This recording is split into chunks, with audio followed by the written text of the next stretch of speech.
Welcome to the mission is to help create 200 new multi-millionaire business owners. How? You'll do better when you know better.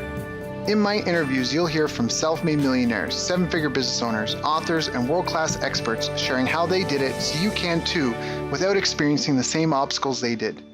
Now, if you like this interview, please share it with a friend you think will benefit. They'll appreciate it, and I will as well.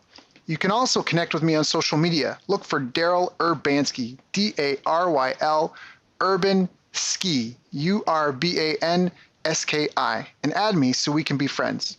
Now sit back, relax, and enjoy what I've prepared for you right here, right now.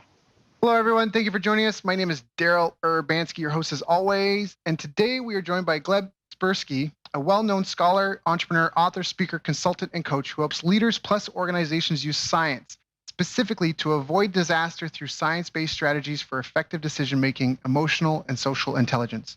A professor at Ohio State University in the Decision Sciences Collaborative and the History Department, his articles frequently appear in places like Time, Psychology Today, The Conversation, Salon, Leading Change Group, Lifehack, Elite Daily, The Huffington Post, and more. This will be his second interview with us. I know I'm biased, but I do a lot of these interviews, and if you enjoy what you're about to discover, I highly, highly, highly recommend you check out our first interview. If you want to master developing willpower, focus, good mental habits, and better decision-making skills, that was an excellent, excellent call. Today, I've asked Gleb to join us here today to continue that excellent conversation, as well as tell us about his new book, The Truth Seeker's Handbook. So, Gleb, thank you so much for joining us. How are you doing, my friend? I'm doing fine, Daryl. Thank you very much for having me on. I appreciate having my second interview. Yeah, it was good. It was really timely, too, at the time. I was helping some family, a relative that was actually and my cousins, and they were dealing with some addiction issues in their family. And I'd kind of come in to help them out. And it was really the whole discipline, the behavior changing, the mindset, it was really pertinent at the time. It was very applicable for everyone. I actually sent them a copy of all of it. I tend to do that sometimes if I know people and I do an interview. Wonderful. So, and I think it was just powerful stuff. Some of it was just confirming what I already knew, and other things were reinforce or new information, or just updates on things I thought I knew, right? On kind of what's new in those avenues. So why don't you tell us a little bit? You got this new book, The Truth Seeker's Handbook. Can you speak to us a little bit about like what was the motivation for writing it, or did you know you were going to write a book? Did it just kind of come together on its own? Yeah, so I've been writing a lot of articles on how can we figure out the truth about reality in order to make good decisions to reach our goals. My focus is on making good decisions, but you can't really make good decisions if you don't have the right information. As people say, garbage in, garbage out, right? So one of the things that I do is promote accurate evaluations of reality. How can we avoid the kind of cognitive biases, the kind of biased thinking that inhibits our ability to evaluate reality accurately so that we can make good decisions? So that's stuff I consult about, stuff I speak about, and I've been writing a bunch of articles about this topic. And people have been encouraging me to put them together into a book. So I looked at the articles, edited them, added some new content, and put them together in a book. So it's a book that's been about 4 years in the making, and I'm pleased that it's out. Yeah. So it focuses on how people can evaluate reality accurately, not giving into the biases that typically prevent us from evaluating reality accurately, and instead evaluate reality accurately in all of their life areas, in business, personal life, relationships, charity, politics, civic activities, everything, and then help others around them evaluate reality accurately as well. So that's what the focus of the book is about. Yeah, and let's talk about that. I mean, I've been through the book, and I think there's some great chapters that are really pertinent to people, really important for people here. Things about how to talk to people, like basically how to have difficult conversations. If someone's really set in their ways, how to try to get them to look at the facts despite their intentional biases. And you had already mentioned before at the beginning that we have some like biases in our perception that we may or may not be aware of that influence us. Can you go through some of the things? Like I know one from your book was catched patterns. Can you explain what a catched pattern is and some other biases that people may have? Sure. So the first thing to recognize is why we have them. That's often a question that people ask, why do we have these biases? Well, the reason we have these biases is that we are not evolved for the modern world. We're evolved for the savanna environment. So we have this fight or flight response where it's, see a saber-toothed tiger, you need to flee from the saber-toothed tiger. You're not going to stand around and think, should I flee from the saber-toothed tiger? Right. We are the children of those grandchildren, grandchildren of those people who actually fled from the saber-toothed tiger. We are also, that's a good response. We're also the children of those who, when they came on on some honey from some honeybees, they ate all the honey they can get their hands on. So that was a really good response in the savannah. Now, here in our current environment, we still want to flee from the saber-toothed tiger equivalent. Let's say, get ourselves out of the way of a moving car. That's really healthy. But in our current world, when we have Twinkies and chocolate cake everywhere, available very cheaply, it's a very bad idea to eat all the sugar we can get our hands on. So our gut reactions, our intuitions, are not calibrated well for the modern world. And if people just keep going with their guts, they'll do some things right, like getting out of the way of a moving car, but they'll do some things wrong, like eat all the Twinkies. So not a good idea. So that's the essence of biased thinking, why we have these cognitive biases, because we're not adapted to the modern world. Understanding that, we can see some of the reasons, some of the ways that the patterns that we are using right now are not a good fit for the modern world. So for example, cache patterns, you asked about that. So cache patterns are typical ways of doing things that we have learned from our childhoods and from evolution that we have evolved to think about as appropriate. And that mainly has to do with tribalism. So living in small tribes, that's the savanna environment. We live in small tribes of a few dozen to maybe over 100. And that's the type of mentality that we are used to thinking within, tribal mentality. So who is my tribe, what are my tribe, and so on. And that leads to a whole series of bad decisions, which we can talk about why that leads to bad decisions. So that's one reason. And cache patterns are things that we have learned in our childhoods. So if you're, let me give an example. So my mom, whenever she relaxed, she rested, she used to eat a lot when she relaxed, just as a way of spending her time. And so I learned that from her. And now that's really harming me right now to learn to eat, to avoid eating when I'm relaxing. It's a really difficult thing if you learn that when you're a child. That's one example. Another example from when you're a child, if your family had a lot of interruption going on when people spoke, they jumped all over each other and so on, you learn to interrupt. That was the natural cached pattern for you. However, in a business environment, if you're interrupting people, that's really bad. Makes you look really bad, undermines your social credibility, your social capital. You don't want to do that. But it's really hard to get out of the cached pattern if that's something you learned early onward. So cached patterns can be a combination of evolution, what I mentioned about tribalism, or things that you learned early in your childhood that in your teenage years that are not a good fit for the current world, but you're not noticing. A lot of people who don't have as good social skills as they should, soft skills, in business environments aren't really aware of that. There's really interesting research on emotional intelligence, which is a hugely important area of skills for business.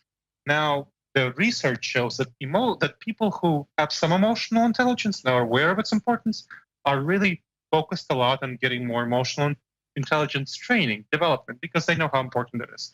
But people who don't have strong emotional intelligence, they don't really go and get training in emotional intelligence. They ignore that. They think, no, I'm going to get vocational training in whatever thing.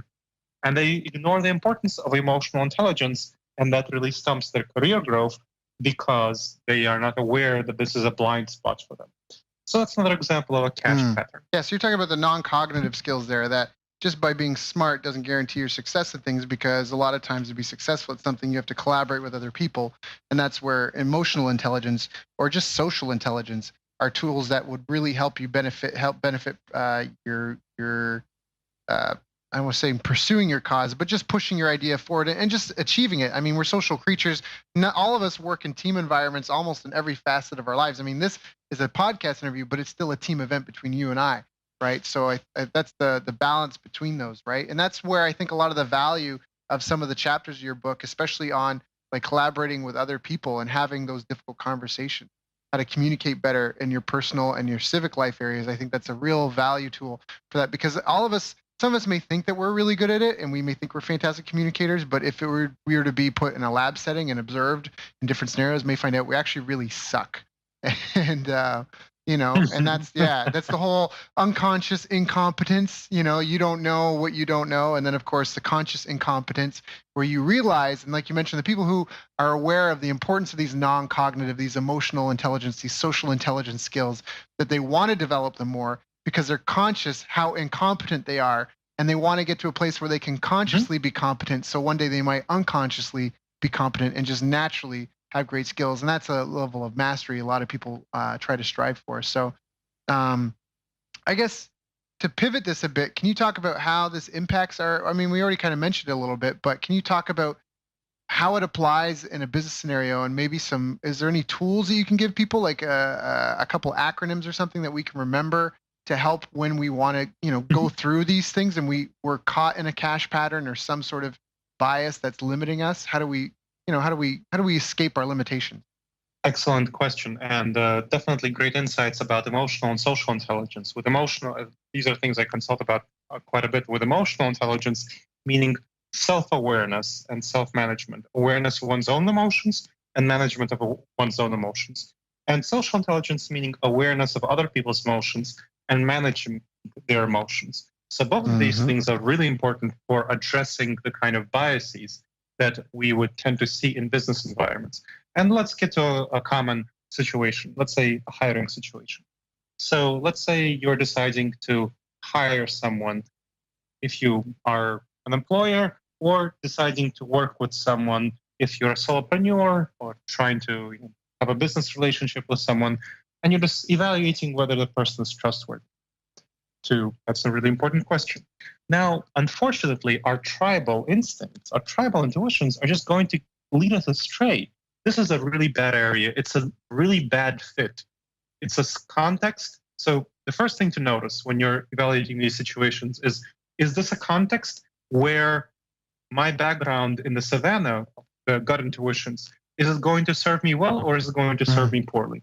Now, we lived in small tribes where we knew each other for quite well, other tribe members. So if you know someone quite well and have been engaging with them for a long time, you can read cues pretty reasonably. So that's a good place to trust your gut intuitions, your gut reactions. However, if you're establishing a new relationship with someone, that's a really bad place to trust your gut reactions, your intuitions, because that person is not yet part of your tribe. And as within the savannah environment, it was very dangerous to trust strangers. So we have intuitive hostility towards strangers. That's something very dangerous. That's a perception of ours. So this is not a time to trust your gut. And this is a time to know that your intuitions will be off. And specifically, there are two common ways they'll be off. One is called the halo effect, and the other is called the horns effect. The halo effect is where if we like one characteristic of someone, we will intuitively like other aspects of them more than we should. So for example, here I am in Columbus and I teach at Ohio State. And so it's Buckeyes. So I'm contractually obligated to root for the Buckeyes. So if I know that somebody else went to Ohio State and likes the Buckeyes, I will tend to like them more. Now, does that indicate that they will be a better business collaborator? Does that indicate that there will be a better employee? No, not at all. But intuitively, with my gut reactions, I will tend to overestimate their trustworthiness, their competence in any set of activities in a job. So let's say I'm employing that person and I'm doing an interview and scoring them on various criteria as they're going through the interview. I will, without recognizing that I'm doing so, this is an unconscious bias. Just because they went to Ohio State and they like the Buckeyes, I will give them higher points on each of these things without realizing I'm doing it. That's the halo effect. The horns effect is the opposite. So if I don't like one aspect of someone, again, without recognizing it in any way, I will give them negative points. So our big rivals up north is Michigan. If they come with some Michigan insignia, I will intuitively, without recognizing it, give them lower points. And again, this is not something I'm trying to do. It's just intuitive. This is the intuition. This is the gut reactions. So this is, of course, the sport rivalry is an innocent example of something much more problematic.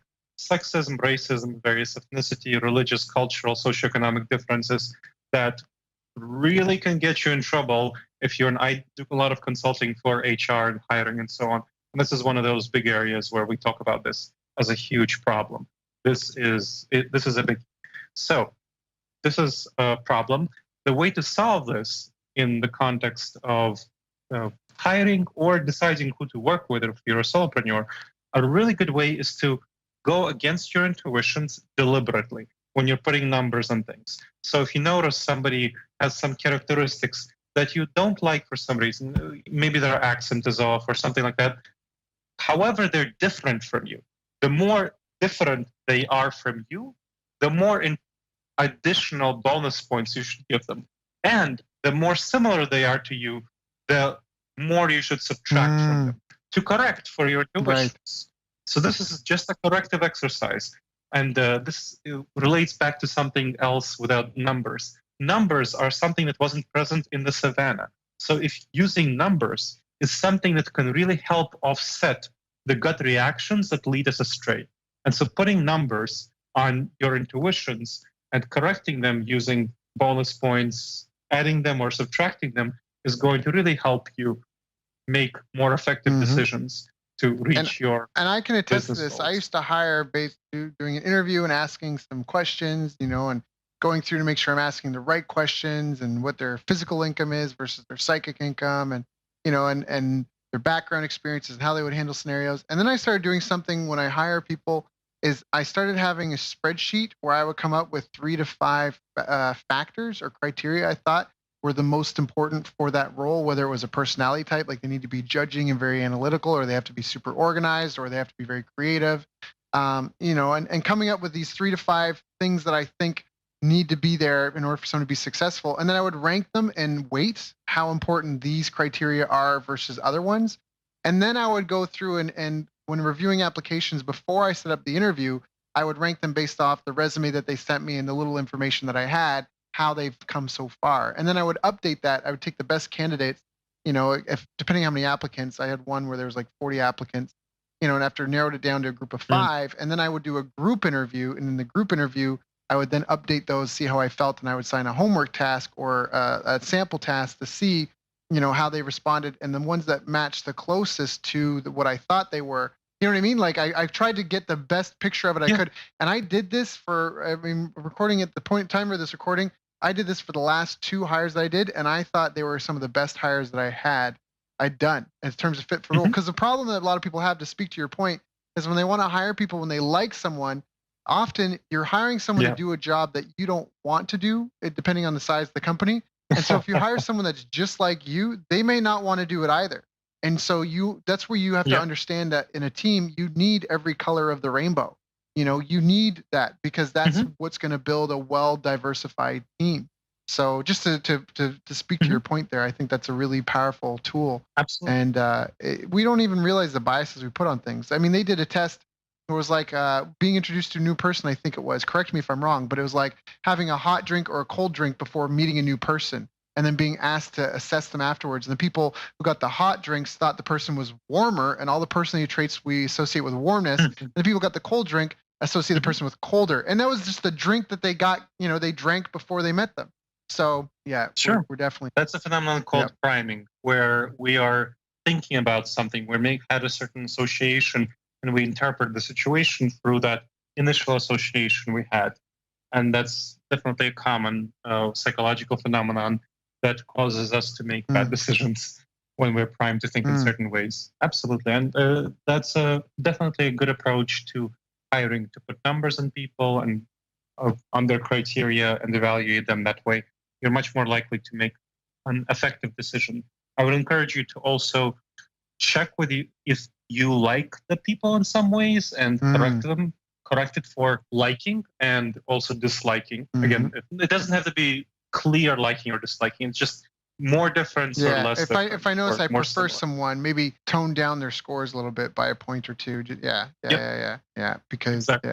Exactly. Because otherwise, you intuitively, without recognizing it, you will still give them more points than they deserve. That's just what the Yeah, no, research fair enough. suggests. So I've got a couple other things I want to talk about. One is, again, in dealing with other people, there's a work scenario. There's someone that you're tied to working with them and they just don't see it. Now, I used to do something, but it was very primitive compared to maybe some of the tools you have. I read about this in a book and I started doing it. And it was in a work scenario. I was working with a client 80% of my time for about 8 months. And I would always have a piece of paper in my pocket that said, "What if they're right?" And that was because, and often I know what's best. What are you talking about? I know what I'm doing. That's why I'm here. And so, in the question I want to ask is just some tools or coping mechanisms for anyone that's in that. They're in a close quarter scenario with someone. Either tensions might be high or they're feeling really triggered and charged. And there's there's an elephant in the room, so to speak, or there's an issue. How do they evaluate that clearly? Sure. So there are two kind of things you want to think about, two scenarios that we can do, that we can deal with. One is whether when you're not confident about reality, like really super confident that this is the accurate thing that's going on, then you want to pursue a practice called collaborative truth seeking. So that's one phenomenon. The other approach is when you're you're really confident that something's going appropriate and accurate, but the other person seems to clearly deny reality. So let's go through that first. This is actually quite a bit more common than you might think happens. There is a 4-year study by Leadership IQ which found that about 23% of CEOs who get fired did so for denying reality. Basically, the boards of organizations forced out these CEOs because they refused to recognize negative facts about the organization's performance. Now, if the boards, the boards would say that, hey, if the CEO was actually recognizing the reality and taking steps to address the situation, that would be great. That would be fine. I mean, Right. not great, but fine. But the problem is these CEOs who were forced out, they just weren't they weren't acknowledging this negative situation. And there are lots of reasons why that happens. A common reason is that I've seen a number of CEOs is that they tend to think that just because they're super awesome, the company must be doing really well under them. And so it's a kind of a real blindness, a deep blind spot that they think just because they're talented and they think themselves as talented, therefore things can't go wrong. So again, not true, not the case. The really great people, great CEOs are ones who can recognize negative reality, negative facts about the organization's performance and turn things around. So, but this denialism spreads and is omnipresent throughout lots of organizations, lots of venues, from solopreneurs to small businesses to middle managers to CEOs. So how do you deal with denialism? Well, the research on this topic shows that you don't want to deal with it by giving them the facts, especially if they're your boss. I mean, they have power over you. That's one thing. But even if they're not your boss, even if they're a peer or even a subordinate, you want to be careful, not to damage your interactions and the relationship with them by having arguments and giving them data if they have data, but they just don't realize reality. So the thing that you need to realize is that what's going on is an emotional block. Now, this is something really interesting in companies. Companies tend to treat their employees as if they're robots, as if they're cold, calm, rational robots. Not the case at all. I was working in an organization once for an engineering consulting firm, had about 200 engineers and some HR. And the HR managers, they were trying to motivate the engineers to do some selling as part of their activities. And the engineers would refuse to do selling. And I came in and saw how the HR people were trying to motivate the engineers to do selling. And they were trying to motivate the engineers to do selling by telling the engineers, hey, this is really important for the company that you sell things.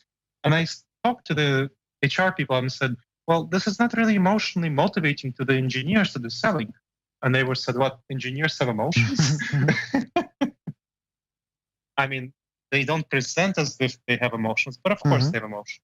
So I figured out what are emotional drivers for engineers to motivate them to do selling. In the similar situation, what you need to figure out are what are the emotional blocks that cause people to stick their heads into the sand of reality.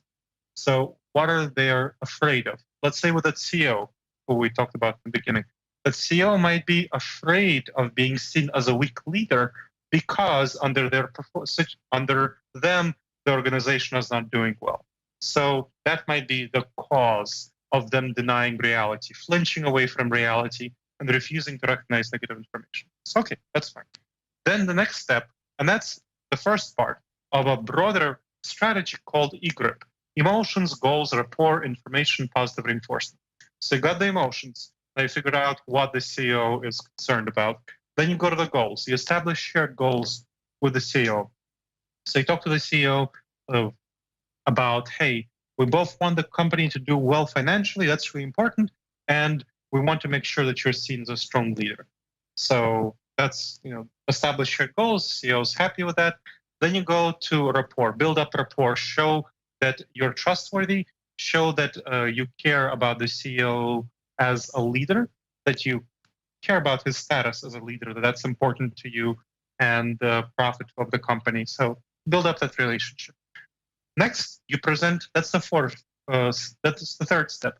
Next is the fourth step, information. Here's where you present the information that may not be pleasant to the CEO. So you don't say, hey, this is something that you're not realizing. You say, great leaders are seen as great because they're able to turn their companies around and they're able to change and be flexible in the face of difficult circumstances. And so get the CEO to think differently about what it means to be a great leader. And here's where you can talk about, hey, are there any difficult circumstances right now in the company that might be, you can show your leadership by acknowledging and turning around. And so that would be a good opportunity for the CEO to shift their thinking, reframe their thinking, to orient more toward actually improving the company and not being in denial. And finally, end with P, positive reinforcement. So talk about how great leaders like the CEO it's really important for them to keep up this orientation to always acknowledge reality, even negative reality, and orient toward changing it. So to not have the same sorts of conversations with the CEO in the future. So I go in the book through a couple of examples of how in my consulting practice, I went through these sorts of interactions with middle managers and so on who didn't realize some facts about reality, were denying some facts about reality. And you want to be careful not to come off as condescending. This is one important thing that I want to highlight. And you want to make sure that you have all the data available to you as you make these decisions about how to approach these people in managerial positions. So can we make this, can we apply this to a real world scenario? Because I have, for example, it's funny you mentioned this. I have a client right now, and he's very addicted to doing. He's misunderstanding busyness with productivity, and it's intense. Like it's an intense thing. It's actually a really big pain point with a lot of his team members. In fact, before our interview here, I was a couple minutes late because I was dealing with one of the partners of that business kind of coming to me trying to resolve, because there's this guy, and like he's if this were high school, we would call him like newness, because every day there's something new. Like it's new this thing, new that thing, and he's a fantastic starter, but not stopping. So how would we walk through this EGRIP for that? Like the emotions, the goals, I think would be easy, because the goals would be like, look, this is what everyone's trying to accomplish, this is what everyone wants to achieve. This is what everyone's all about. That part, the rapport, I get that. The information, I think I get that part to tie that in. But the emotion part of the beginning, how do you address that? Because I think that, yeah. Sure. So one of the things I'm hearing, I mean, of course, I need a lot more context, but one of the things I'm hearing is that this person wants to start a lot of new projects and not finish them. Am I hearing that correctly? He wants them finished by other people. But the reality is they're not all relevant to the 3 goals of the quarter. 3 goals this company has for the quarter. Okay. But this guy, They're yeah, not a little order. Sure. So there are a number of things that might be going on, and what you want to see is what kind of emotional payoff he's getting from starting these projects, and that other people are left to finish or discard. So that tells me that he is getting some sort of or trying to get some sort of emotional payoff from starting these things, because he's excited. He wants to have new projects.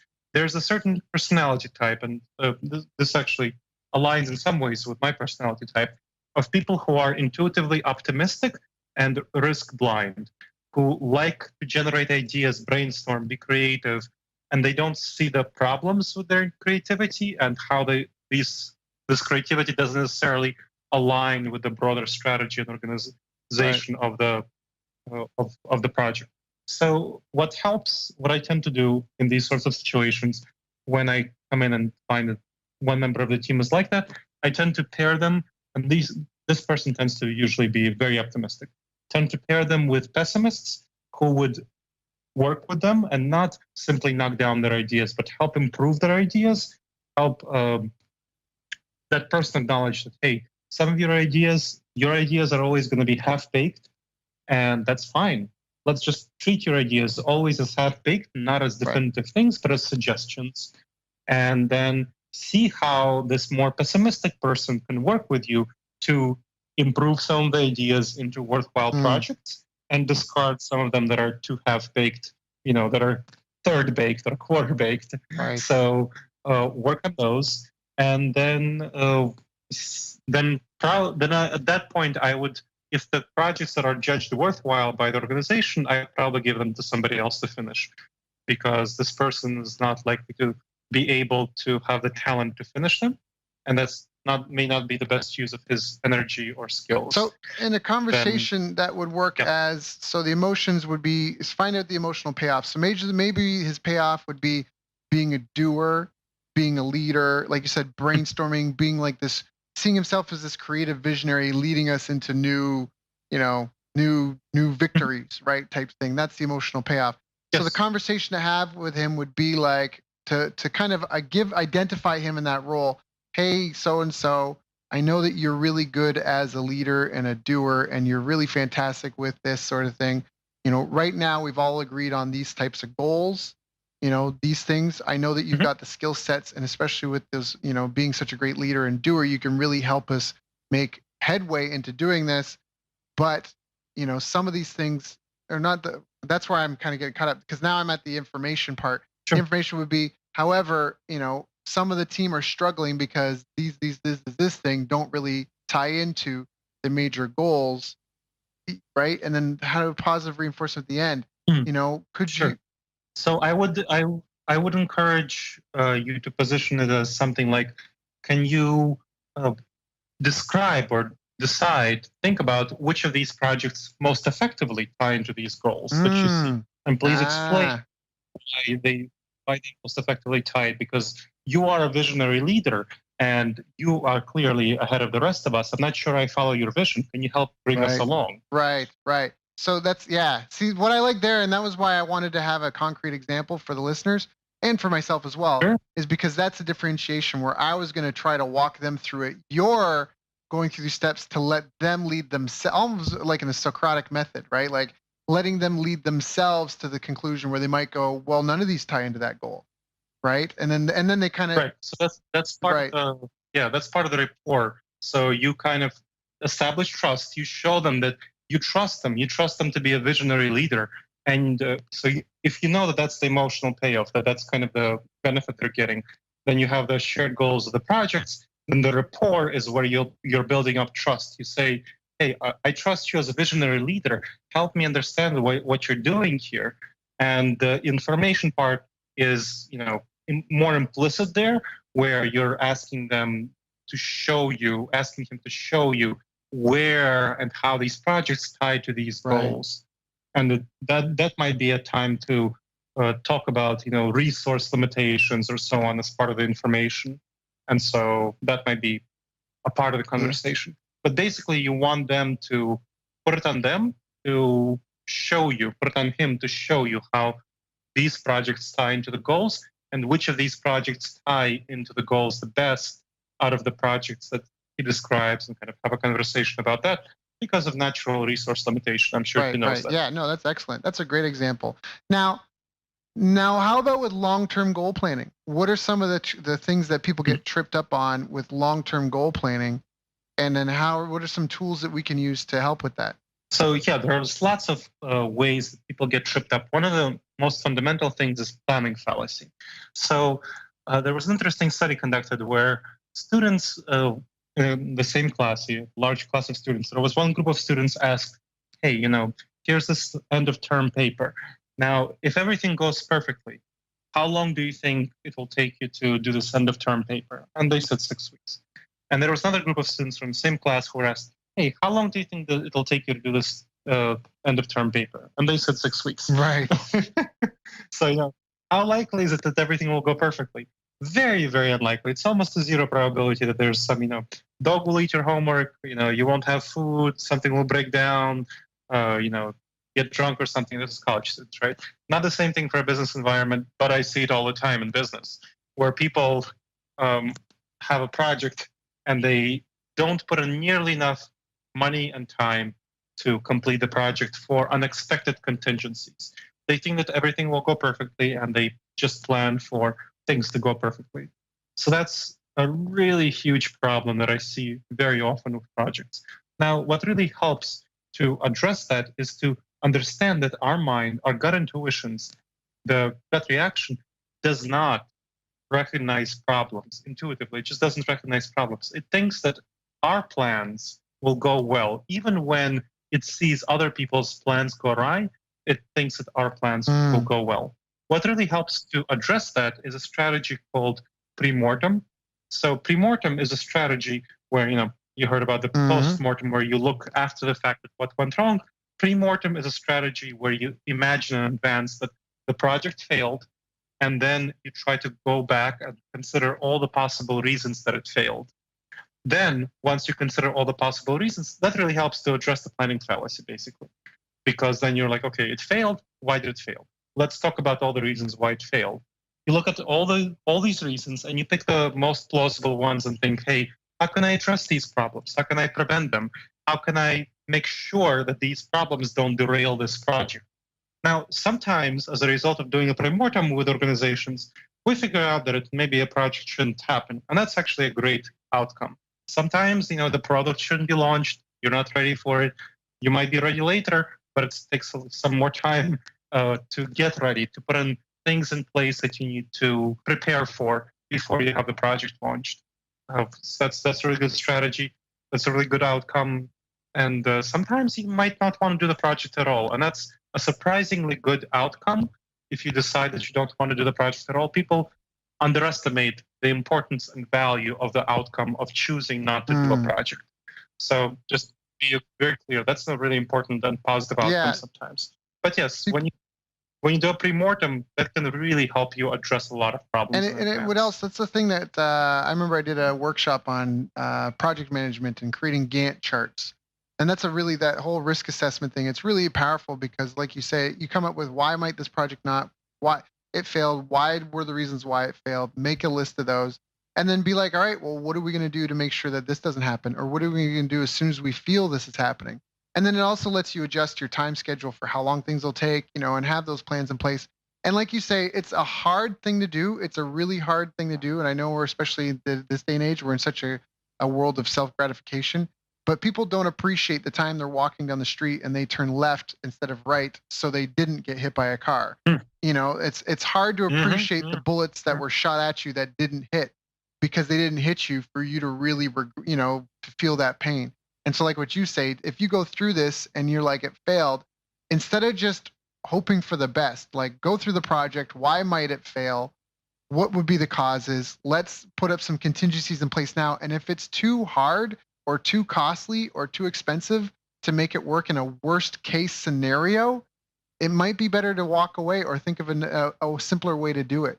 Just chew it on for a while, chew on the idea for a while, because again, it's so much better. I mean, it's like exercise. Like injuries are the worst thing. I hate injuries. Even when I was doing martial arts, we used to say that injuries are the real enemy because they stop your training, they can inhibit your mobility and your confidence, and they can create fear in your mind where it didn't exist before because of injuries.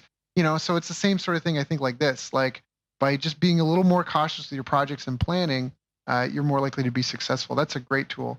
Absolutely, yeah. So that's a really good analogy with injuries. And I think it's something that people tend to forget. And one problem with what you're talking about, we don't see the bullets that didn't hit us. There's a psychological phenomenon, one of these cognitive biases is called survivorship bias, where we tend to observe and see the entrepreneurs, the CEOs who are successful. And we tend to not see all the people who are not successful, who failed. They're not visible to us. All the businesses that closed aren't visible to us. All the businesses that could have been aren't visible to us. We don't know them. We're not observing them. We're only seeing the ones who succeeded and we think, oh, we can be like them. Well, we're not seeing all the ones who didn't succeed. They didn't survive for us to have the information about their lack of success. So this is something really important. If we imagine really accurately, rationally, looking at the environment of business, we have to imagine the ghosts of unsuccessful businesses standing all around the successful ones. And that will give us a much more realistic assessment and of the dangers that we're working in and help us make much better decisions about putting in time and resources into doing risk assessments of various sorts to prevent disasters. Well said. Very well said. So you've given us some great tools in just acknowledging our own biases and helping make smarter decisions. And maybe people might feel like it's a lot to go through. Like we talked about the hiring plan. So you might not do it for all things, but if you're going to buy a house, if you're going to buy a car, if you're going to buy a staff member, like hire someone, take on an important, potentially a heavy weighted decision that has long-term implications and consequences. Maybe these are some tools that you may want to consider thinking of using. Like we discussed, we talked about it in a situation of hiring someone. It could be applied to anything, taking on a new partner for your business, anything such as that.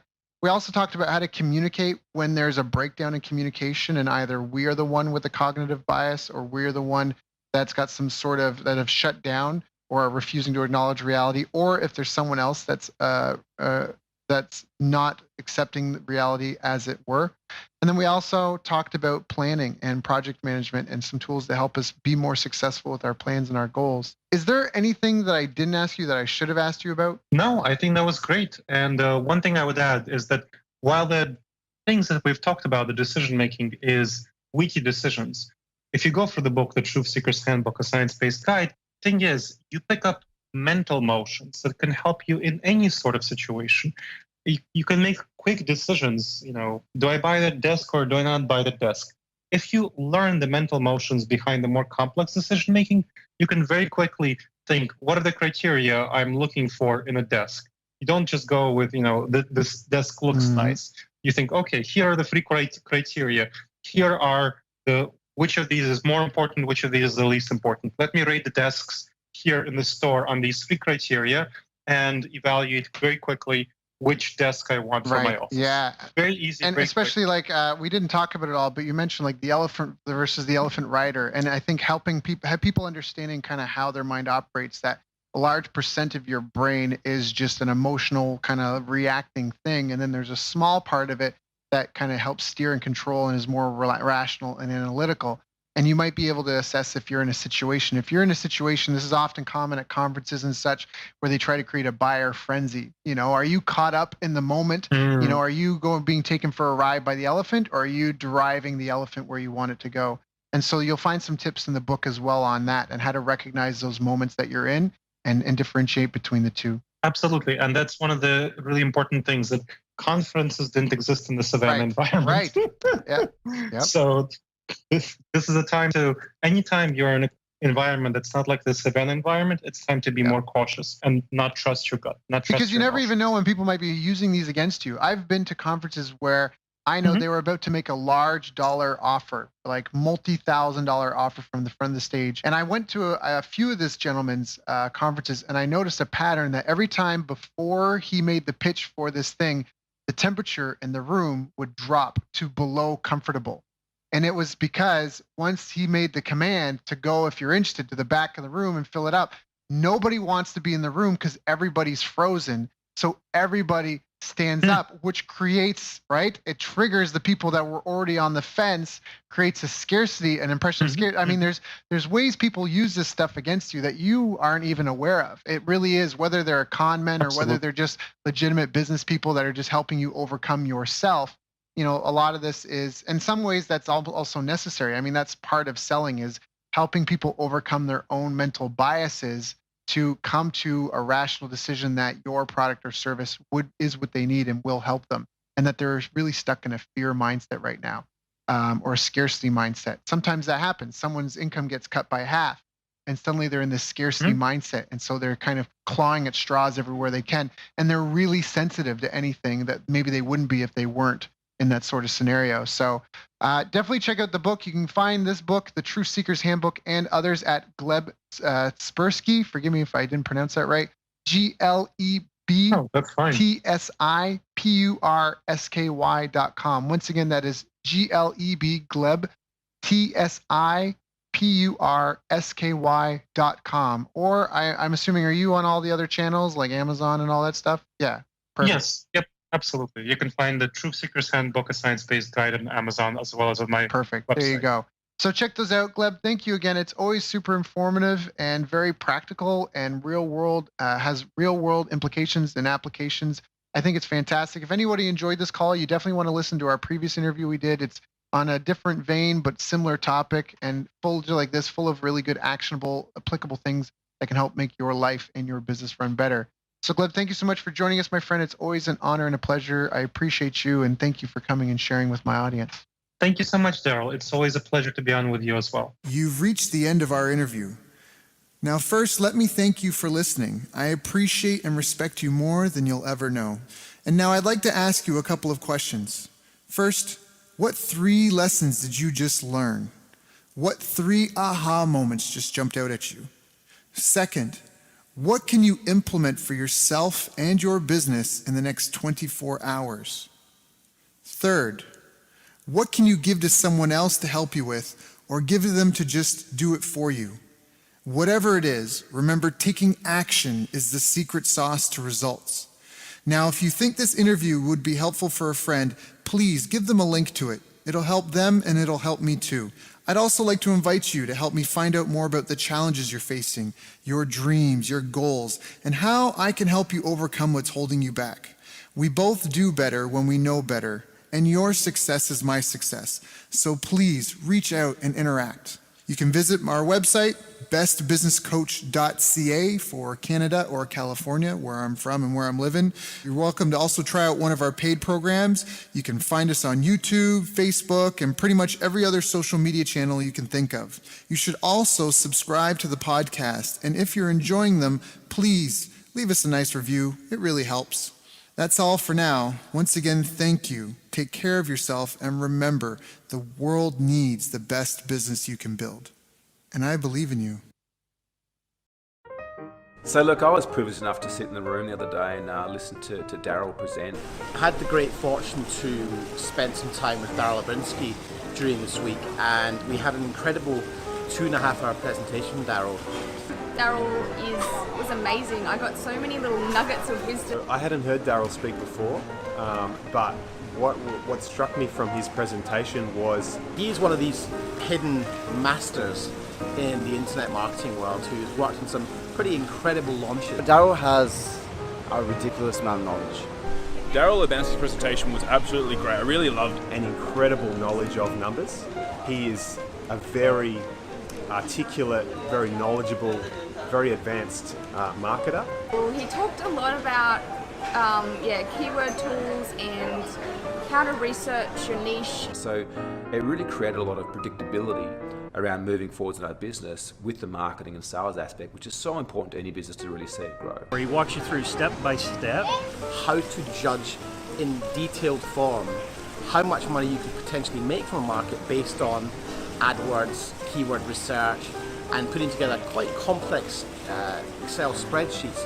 it. And what I took away from it is not only understanding your niche market, but also looking at and breaking down and going, am I working with the right niche? Is there enough demand there for me to be able to reach my goals? And doing that hard research. There's a lot of gurus out there that present you a lot of the why and the what, but they don't necessarily give you the how. And what I really found with Daryl's presentation, there's no holding back. There was no holding back the screens or the curtains. Like, everything was given to really assist us. His feasibility and due diligence is incredible, and he was able to show us in a really short space of time how to cut through the overwhelm. You're giving us the exact tools that we can use to test something before we even go to start testing it by spending money on it. One of the biggest nuggets that I got out of his presentation was that when people pay, they pay attention, and when people pay a lot, they pay a lot of attention. I just love that. I think that's a great way to look at how to price yourself. And he was a great speaker, lots of energy, and it was really great to spend time with him. Honestly, phenomenal presentation. I would love to catch up with him, next time I'm in this part of the world.